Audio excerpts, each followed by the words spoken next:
Well, imagine being so close to a lion you can stroke his mane, feel his chest rise and fall as he breathes, and look deeply into his mouth at those giant teeth. I got to do that recently when Luke, the alpha male at the National Zoo, went to the dentist. And imagine being the doctor who makes the king of beasts say ah.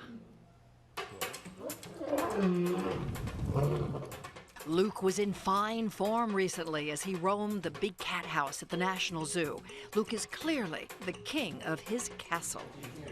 But the big guy wasn't looking so royal when we found him conked out on an operating table earlier.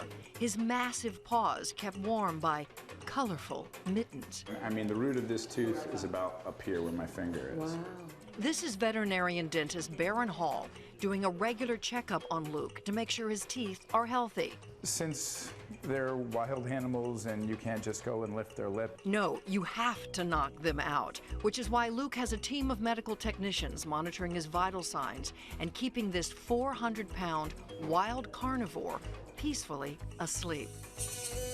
Dr. Hall is a veterinarian dentist in Vienna, Virginia, who specializes in exotic animals. He's so rare, he's in demand at zoos around the country and at sanctuaries around the world. He's been in the mouth of some fierce beasts.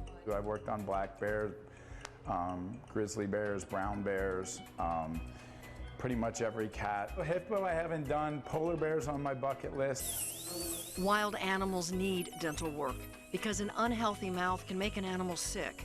Also, alpha males, like Luke, can have a bad tooth, be in pain, and they instinctively hide it because pain is a sign of weakness and can get them killed in the wild.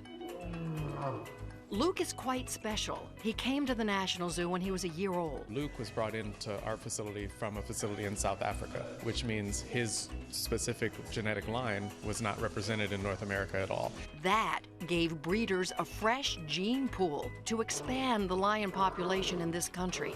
Luke proved to be a rock star. He's been an outstanding breeding animal for us. He's produced 5 litters, 4 of which have all survived. He's had a great run for us. Luke is now 11, slowing down a bit, although he can live into his 20s. Staring into the business end of a lion, one has renewed respect for this king of beasts, especially when Dr. Hall tells you this. You could extract every tooth in their mouth. The power of their muscles, they'll still pop your head like a grape if they wanted to. Fortunately, Luke can still bite your head off. He left the exam with teeth intact and a mouth cleaned up and ready to, you know.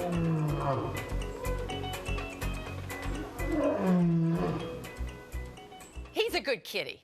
It's amazing what you can learn looking into the mouth of a lion. Dr. Hall provides his services to the zoo for free, and he is a member of something called Veterinarians Without Borders.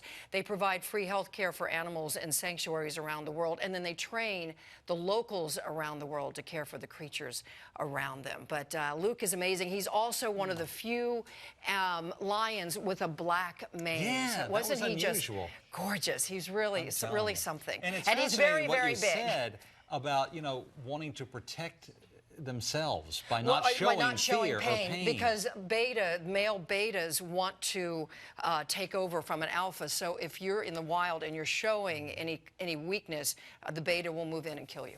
That's incredible. Yeah. Wow. Well, this grape ain't getting anywhere near it when that anesthesia wears off. Pop your head like a grape. Wow.